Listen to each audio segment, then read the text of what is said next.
mission trip once a year, and the cases that I'm going to present, they're going to seem a little choppy, but they will be cases that I saw during the medical mission trip. So hopefully these are real, they are real life scenarios. So all of you in medicine, growing up, be honest and raise your hand. Tell me, when you were young, when you were 5, 6, 8 years old, what did you want to be? Did you want to be a rock star, movie star like Amitabh Bachchan? No? Singer, songwriter? Everybody wanted to be a doctor from day one? Right. Well, growing up, I had 2 professions in mind. It was to be the next Michael Jordan, and then to be a surgeon. Well, somewhere around 17, when I was 5'5", I began to see that that may not pan out. And my leap wasn't quite there, and I was 1 foot 1 inch short of that. So I started looking at option number 2. And so a surgeon was right number 2, and I could see that they were very related. So hence I decided I would become a surgeon. Does anybody know what this is? Who, I'm sorry? Michael Itebeki, the famous cardiovascular surgeon, right? Can anybody please read this for me?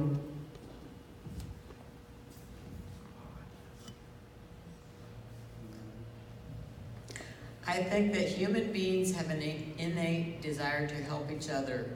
And whether you are in medicine or anything else, if you see someone that you can help, you get a gratification from doing it. In fact, I think that it's perhaps the most important fabric that holds society together. Desire to serve.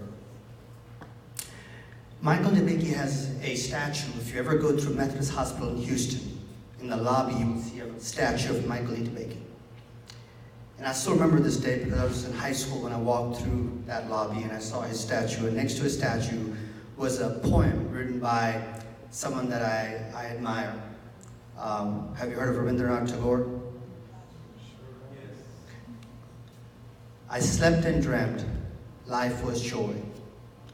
I awoke and saw, life was but service. I served and understood, service is joy.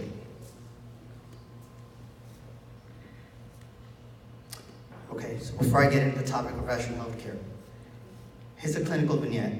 This is a true case I saw in Guerrero, Mexico. A 50-year-old Latin female, single mother with 2 children who hasn't seen a doctor in 20 plus years, presents to your clinic with bilateral blurred vision complaint. You're in primary care. She lives in the mountains and has had very limited access to health care. Her best corrected vision is 20/50 in the right eye, which is not good, and 2100, which is even worse. 1 line from being legally blind in that left eye. What is the cause of her vision loss in the left eye? I won't bring you back to your medical school days, but just highlighting, this is the optic nerve right here, and this right here is the macula. Anybody want to guess what this might be? I know it's been a long time for many of you. I'm sorry? Cotton wool spots, very good. Yes. And there's some hard exudates in there. And then what are these right here? Indirect hemorrhages, excellent. Okay. So what's the cause of his vision loss? Cotton wool spots, macular edema, intraretinal hemorrhages, vitreous hemorrhage. Diabetes, right. But diabetes gives you all of these. So out of these, which one would you pick? 25% chance. I won't grade you, I promise. It's a good answer. It's a very good answer. Which hemorrhage? See, I caught you. I'm trying to get 50%. It's actually macular edema. Diabetic macular edema is the most common cause of vision loss in diabetic patients. Okay. So what we do for diabetic macular edema is we now categorize it into center involving and non-center involving. So remember where you saw the what you saw was cotton wool spas, hard exudates. Well, that's the center that's macula. And so that's what we call a center involving diabetic macular edema. And hence we treat that today with injections into the eye. And typically we give at least 3, most times 6, and then after that we do some rescue laser therapy. We can also treat them with intravitreal injections, which is injections going into the vitreous cavity, and those are steroids right here. This is a dexamethasone implant, 700 micrograms. This is a great example of hard exudates right here. This is not central, so I would probably laser this. But in that patient, I ended up giving her anti-VEGF therapy injections. Okay, so now getting to the main topic, rationing of healthcare. So definition of rationing is allowing each person to have only a fixed quantity of a specific commodity. Rationing in healthcare is denying a potentially beneficial treatment to a patient on grounds of scarcity or their ability to pay, which in the US is very common. So if you don't have the ability to pay, you may not have access to certain medications or certain physicians or even specialists.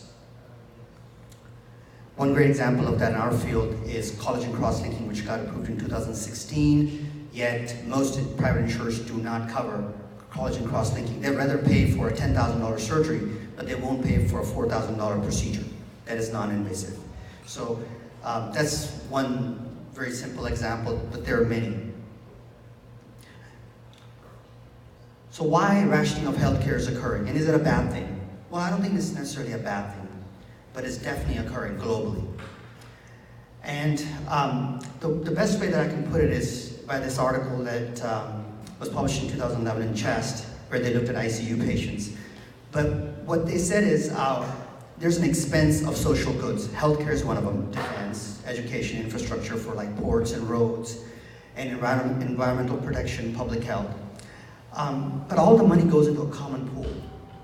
And then from that common pool, you may have limitations in funding of certain things. Everybody may not get the equal amounts. And as a result of that, you start getting some scarcity. You may not have enough money to fund one particular social good. And healthcare is typically one of them. We just don't have enough money to cover everybody in the country. And that leads to rationing. Well, the poor tend to be the most commonly impacted, but in the US, it's primarily because of their ability to pay. But in other wealthy countries, being able to access care could be based on need or anticipated benefit. I know in some countries, if you reach a certain age and they think, well, this person will only live for another year, do we want to put them through interferon for MS, preventing future lapses, and spend $16,000 a year? The answer is probably no. And that tends to happen in more countries that have universal health care. So who rations healthcare? So all of us, well, maybe not all of us, but some of us have been patients.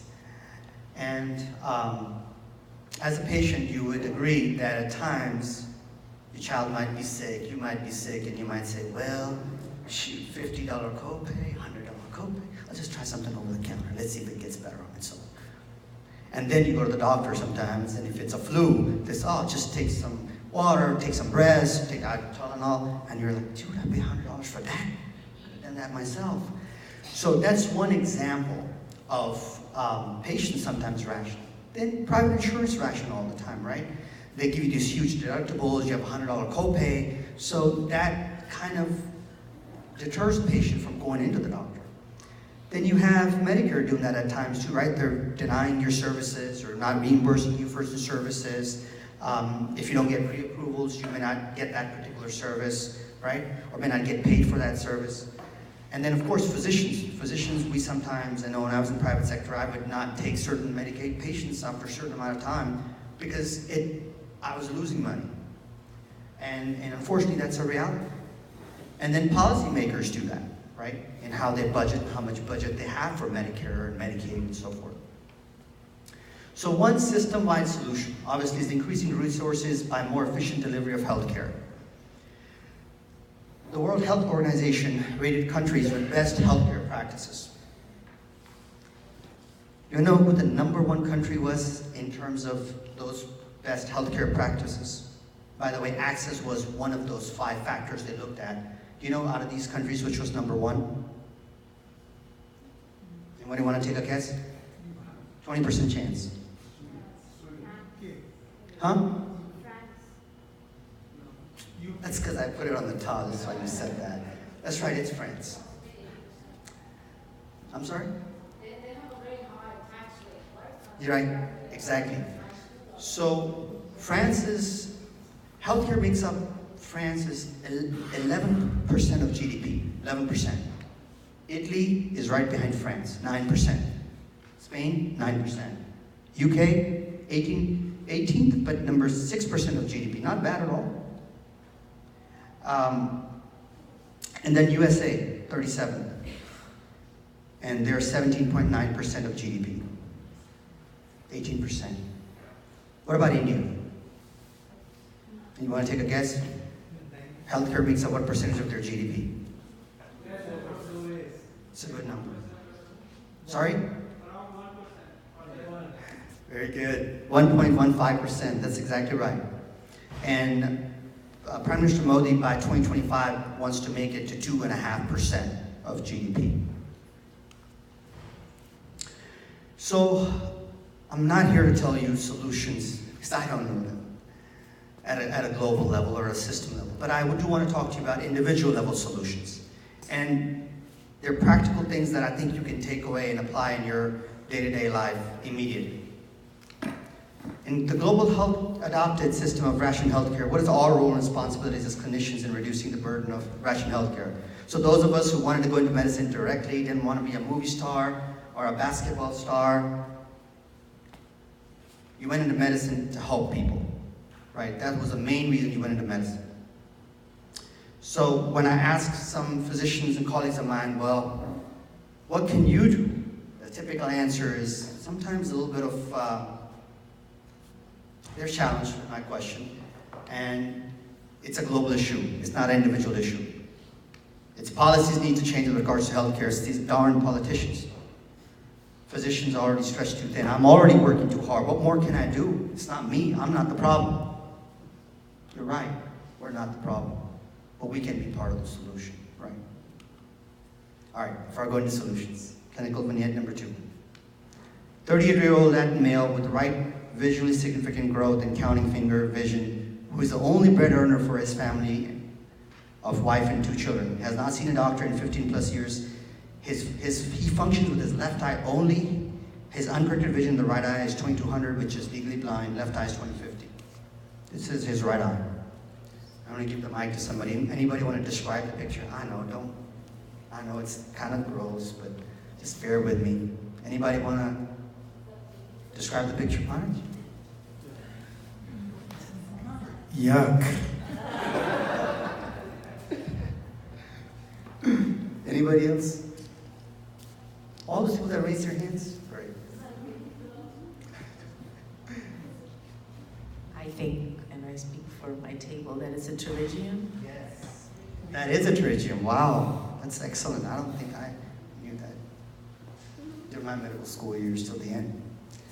That is a pterygium. But do you see how it's encroaching the visual access? You can't even see his pupil anymore. This guy waited 15 plus years before he would even come in because couldn't afford it. So here he is a week later. But a week doesn't matter because these can recur very aggressively. So you have to look at him at least a month or 6 months later. Here's a picture of him a month later. I don't have a 6-month picture, but he looked good at 6 months. We did see him. Okay, so here are some individual solutions. There's an international successful model of rationed healthcare. You might have heard of it, Irvine Eye Care System. Anybody have heard of Irvine? It's the world's greatest business case for compassion. Every Harvard MBA for the last 15 years has studied the Irvine Eye Care System model. Every Harvard MBA studies this model. They're tested on this model. A crippled government service physician with rheumatoid arthritis, ulnar deviations, chronic pain, known as Dr. Venkataswamy, Govindapam Venkataswamy, affectionately called Dr. V, restores vision to 100,000 rural patients over a lifetime as a government employee.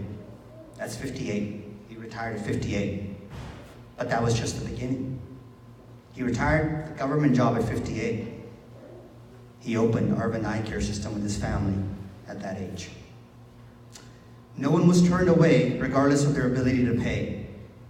Today, Arvind treats 2.7 million patients a year, majority for free. From the poorest of the poor, to rickshaw drivers, to presidents of India. Have you heard of Dr. Abdul Kalam? The late Dr. Abdul Kalam.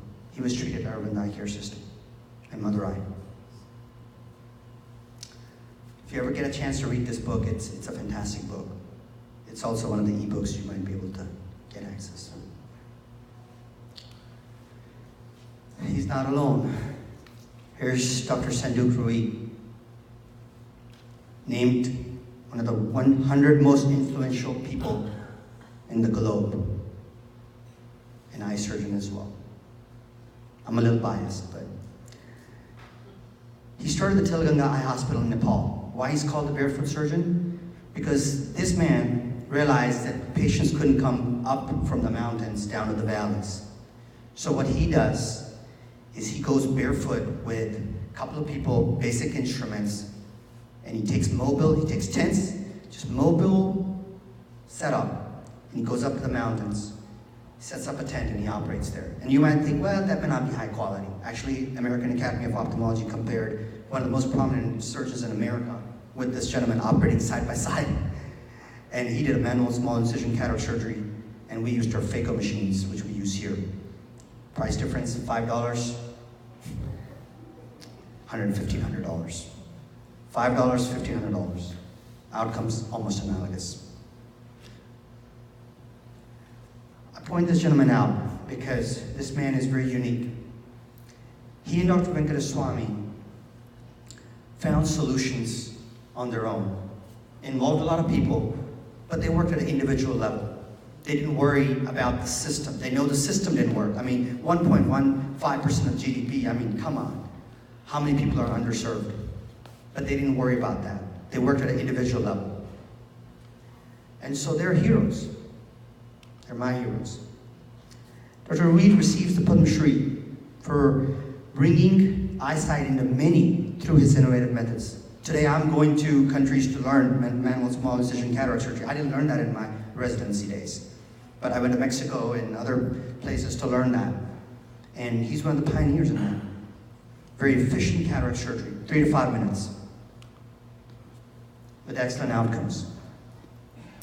So there's some ideas on how we can reduce this gap to healthcare between the rich and the poor. I'm not going to tell you this is an exhaustive list because there may be other solutions that I didn't think of. So I apologize for that, but here are some solutions. Healthcare via telemedicine. These are solutions you might be able to do if you work in a private setting, academic setting, government or state setting. You might already have this, or maybe these are ideas that your leadership might be willing to address or willing to entertain. Healthcare via telemedicine. Utilize telemedicine to provide access to the underserved. I'll show you an example of that. I work at the VA and we do that. VA is one of the pioneers in telemedicine. Academy-sponsored patients. You join an organization sponsored by your academy, like in our case, Eye Care America, sponsored by American Academy of Ophthalmology. They screen the patients for you, and those patients come to you, 1 or 2 patients a month, hardly impacts your practice. It makes a huge difference for that patient. You might see 1 or 2 patients weekly in your clinic. Maybe you'll charge them at a subsidized rate, or you may not charge them. Lastly, medical mission trips. You know, if you go with your families to have a vacation, you can make the medical mission trip first and then extend that and do a vacation a couple of more days. State and federal healthcare centers. So telemedicine to screen patients, provide care to patients in remote areas. Teleretina imaging reimbursed in 2019. I wanted to point that out. So if you're in primary care, teleretina for the first time will be reimbursed for the year 2019 if you have cameras in your primary care clinics. Here's an example of that here. And then academic centers, if you work in an academic center, this is a resident-run clinic at UTMB in Galveston, and the faculty just come after hours to staff the clinics on a volunteer basis. Private clinics, I gave you an example of this already. Here's some volunteerism network. This is an internal medicine, this American College of Physicians website. So there's definitely opportunities if you wanted to look into that. And medical mission trip. I'll spend just a couple of minutes going over that. This is Guerrero, Mexico. These patients are all coming in to be screened for either glasses or most of the time surgery. This right here, this girl was actually a high school student. She lives in Guerrero, Mexico. Comes from a very poor family. No one in her family has ever gone past high school. Actually, her parents didn't even graduate high school. This girl is finishing medical school now. So you not only impact, she was in surgery with us, you not only impact the patients and yourself, but you also impact people the generation of tomorrow, people that work with you. Here's pre-op drops we're putting in. Here's us in surgery. There's a patient pre-op. Here's an intraocular lens at the end of surgery. Now you can see him post-op. White cataract, post-op with the lens in place. It's a collaborative effort. This is me, but there's some Mexican surgeons here too. We all work together. Post-op patient, this girl was in high school. She didn't even go into medicine. Here's in the morning, all getting together to have breakfast. We can all make a difference in our own way. I want to point out to you, this girl right here was in high school. This gentleman right here, he was 85 at the time. He owned a State Farms agency. Had nothing to do with medicine. Most people here have nothing to do with medicine. They're not in medicine. But some come and scrub with me. Some will come and clean the instruments. So we can all contribute. We don't have to be in medicine to contribute. I'm going to end it quickly with this last vignette. 84-year-old recent onset headache and fatigue presents to your emergency department with sudden vision loss. 84-year-old with sudden vision loss. Light perception vision only in the right eye, 20/20 in the left eye. Has an afferent pupillary defect. Okay? Examination reveals, can you see this whitish area right here? This area is whitish appearing. What is the most likely diagnosis? Amaurosis fugax. Everybody knows what amaurosis fugax is? Yes? Transient visual obscuration. You lose vision for a few seconds. Central retinal artery occlusion. Optic neuritis, this is the optic nerve. Subarachnoid hemorrhage from a ruptured intracranial aneurysm. Let me summarize it. 84-year-old comes to your clinic, sudden vision loss. First thing on your mind is? Sorry? I'm sorry. Ashish, your dad is smart, man. Any other thoughts? What do you think is the diagnosis?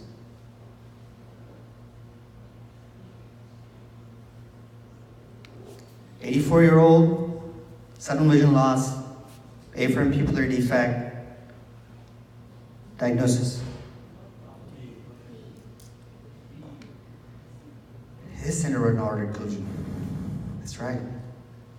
But the cause is? Exactly, excellent answer. It is temporal arteritis. So what'd you do? What's the next step? Huh? Sorry? What's the next step? ESR CRP. Yes, CBC ESR CRP. And you would start the patient on? Oral prednisone. If you suspect it, ESR CRP comes back elevated, you don't let the patient leave without prednisone. How many days do you have to get it to biopsy with me? How much time do you have? I know I don't have much time. Sorry. How much time do you have? 3 days? Okay. Okay. 2 weeks. Most books will tell you 10 days to 14 days. But definitely within a week. But you should start that patient on prednisone. So please remember that. That's a very important case. Okay. That's it. Thank you very much.